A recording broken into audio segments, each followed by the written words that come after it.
There are times when the world seems wide and inviting, and others when it seems narrow and forbidding. Aging, illness, death keep closing in and closing in. We seem to have fewer and fewer choices, fewer and fewer options.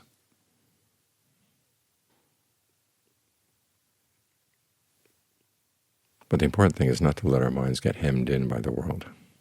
We have to make them bigger than the world. After all, what does the world have to offer? Material gain, material loss. Status, loss of status. Praise, criticism, pleasure, pain. No real food for the mind there.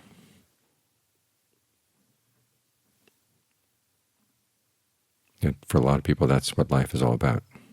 And if you make that what your life is all about, then when the world closes in, the mind seems squeezed. That was one of Forrester John's definitions of dukkha, or stress, is what puts a squeeze on the heart. As long as our aspirations are defined by what the world has to offer, is going to put that squeeze on us.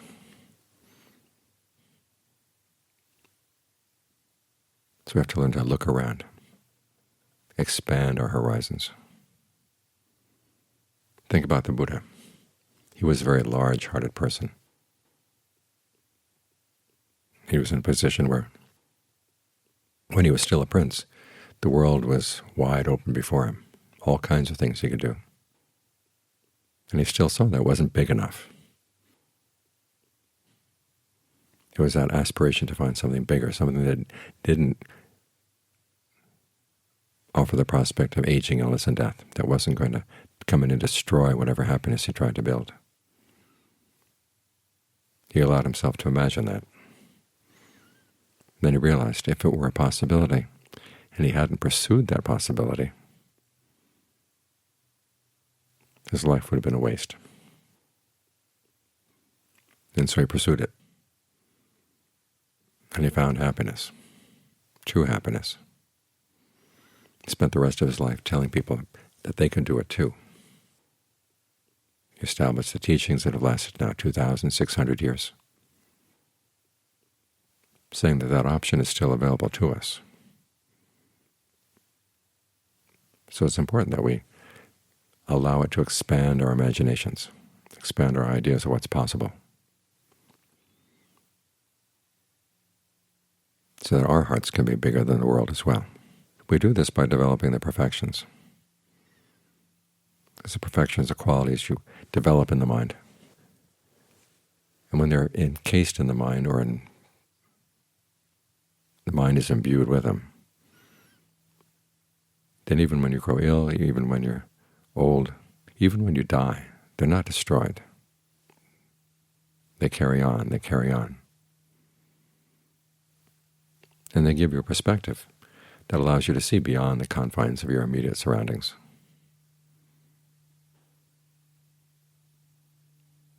Because the world has its ups and downs. You have your successes and your failures in terms of what the world has to offer. But you realize that the work you put in to develop these perfections, even when things don't come out as you want in terms of what the world has to offer, you still got something of value inside. After all, we all have our past karma, which is going to place some limitations on us in terms of the situations that are available to us.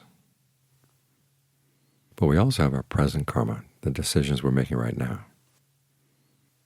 And those offer us an element of freedom, which is why no matter what the circumstances are around you, you can still develop the perfections. And they all contribute to keeping that larger perspective. They fall into four categories: those related to discernment, those related to truth, those related to relinquishment, and those related to calm.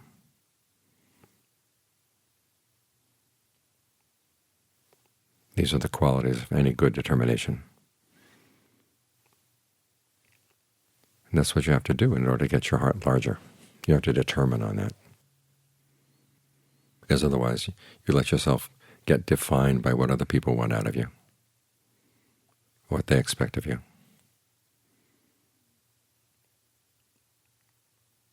If you just go along with the flow, well, you know what happens with water when it flows? It flows downhill. If you want to go up against the stream, it requires determination. So you start out with discernment, the discernment that sees that it is possible. If you're going to solve the problem of suffering, to solve it from within. That's work that you can do in any circumstances.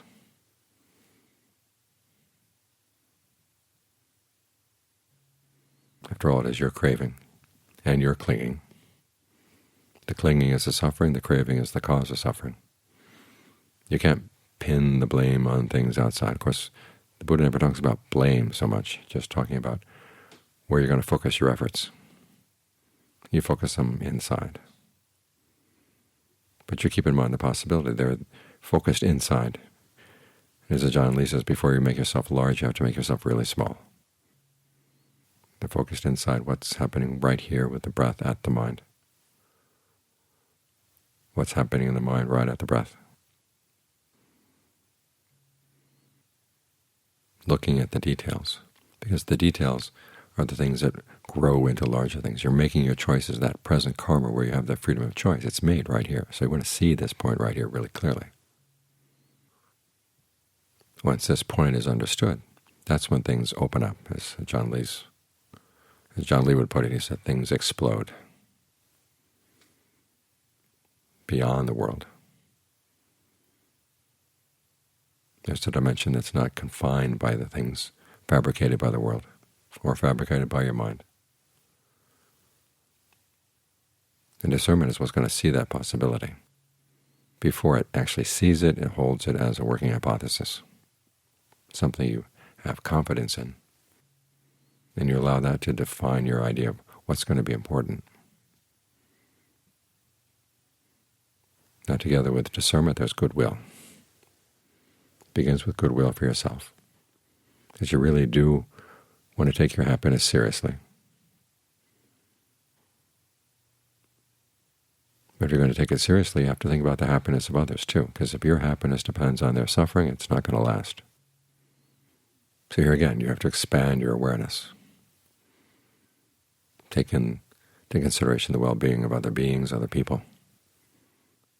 I've heard goodwill defined as non-judgmental awareness. It's not really the case. It's non-exclusive. And it's not just awareness. It's a determination. You're determined to keep your attitude that may all beings be happy. But you do exert judgment in the sense that you realize that if beings are going to be happy, it's going to have to depend on their actions. You're not saying, well, may you be happy whatever you're doing. As the Buddha said, may no one deceive anyone, may no one despise anyone, or through irritation wish for anyone to suffer. In other words, may other beings have goodwill too. Act on goodwill as well. Now the question, will they do that?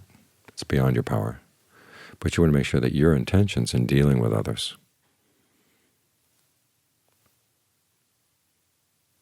are informed by that determination. Then the perfections that relate to truth. There's truth in and of itself. Or once you've made up your mind that you're going to do this, you stick with it.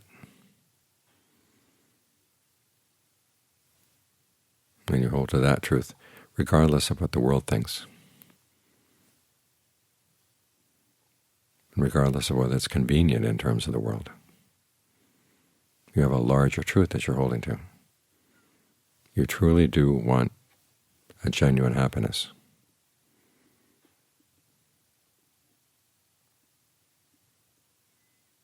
And so you realize there are things you've got to give up. This is where virtue comes in. You abstain from behavior that's going to harm yourself and harm others. And also persistence, where you work to get rid of unskillful qualities and you work to give rise to them. You focus your desires there.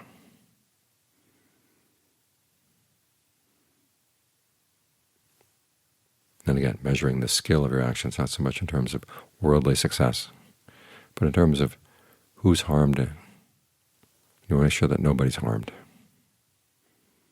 You're taking responsibility for your actions. You're not saying, well, if people are nice to me, I'll be nice to them. I'll be nice to them only if they're nice to me. And say, regardless of how they treat me, I'm going to be skillful in my dealings with them.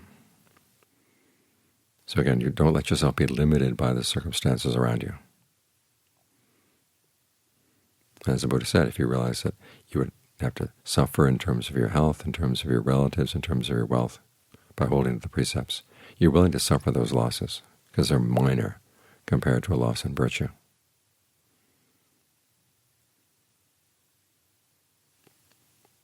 Of course, virtue comes from where? It comes from the mind. So you're working on your intentions. That's where the qualities, skillful qualities and unskillful qualities, are going to show themselves. So that's your focus.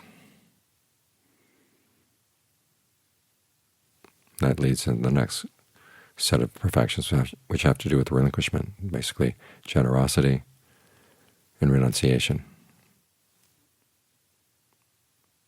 You regard your material wealth as a tool for building the perfections. Not something to be enjoyed so much in and of itself. You do enjoy your wealth to some extent, but you realize you can't just waste it all that way. You invest it in developing good qualities of the mind and being generous.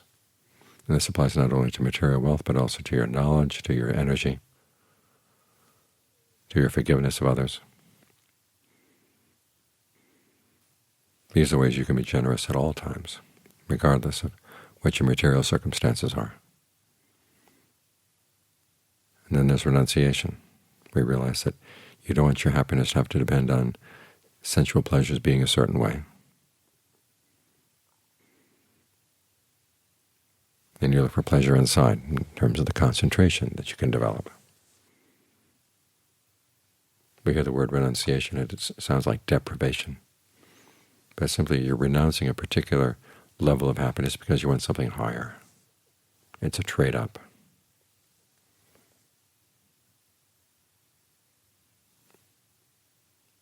As we're sitting here meditating, we're engaging in renunciation. We could be thinking about tomorrow's meal or tomorrow's pleasure or tomorrow's place to go traveling, or where I'd like to go if we could.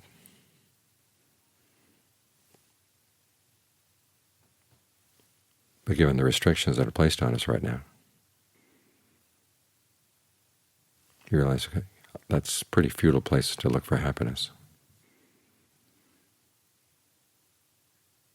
Whereas the field inside the mind is wide open, huge unexplored territory for a lot of us.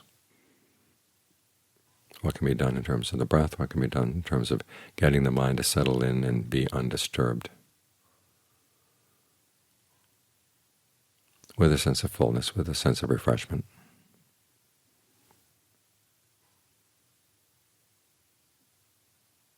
So think in renunciation in a positive light. It's not deprivation, it's a trade, just like generosity is a trade.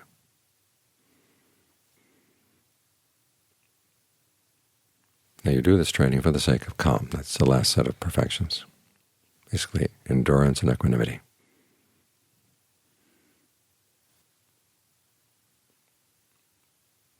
The Buddha talks about endurance. He talks about it in conjunction with goodwill.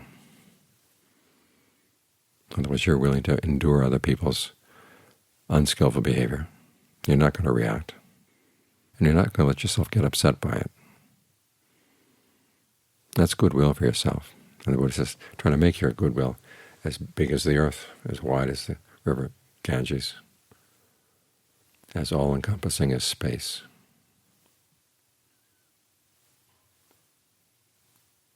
So no matter what happens,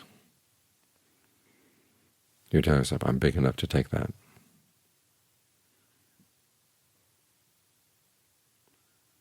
As for equanimity, you're aiming at the equanimity that comes from true happiness. But to get there, you have to develop first the equanimity that reminds you to be non-reactive when things go well and things don't go well. But then to look for a deeper source of equanimity inside with the concentration.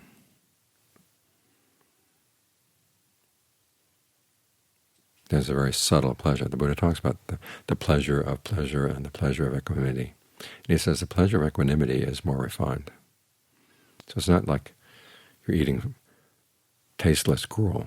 It's just that you're learning to get more sophisticated in your sense of what true happiness for the mind is like when it's totally undisturbed. But even that lack of disturbance is not the goal. It's part of the path. When the mind is undisturbed, you can see very clearly what's going on inside. And this takes you back to your discernment. So what you've taken on as a working hypothesis becomes clear as you see what's happening in the mind, where the mind grabs onto things, clings to them, thinking that it's going to find happiness, and in the course of its search for happiness in that way, it's making more suffering.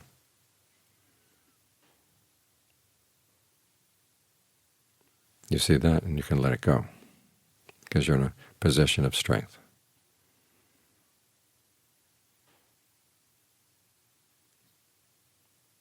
When the letting go is all around, that's when you find there is a dimension that is bigger than the world. The unfabricated is totally unlimited.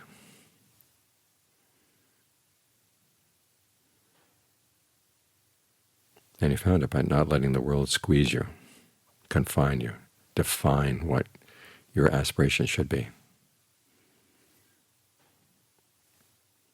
So take the Buddha's example. Make your heart larger than the world, and then work on building these perfections into it so that you can take what in the beginning is an act of the imagination and use it to discover the reality. Because the path is one of those truths that becomes true because you believe in it and act on it. You're not going to find this just by sitting around and being non-reactive or trying to clone awakening. You work. There's work to be done, but it's good work. It's work that teaches you lessons about the mind and teaches you what's possible and what's not possible. And you find that what's possible, as you look inside, is far larger than what's possible when you're looking for happiness outside.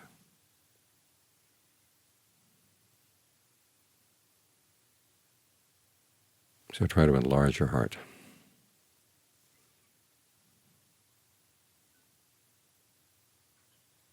And don't let the world keep you penned in.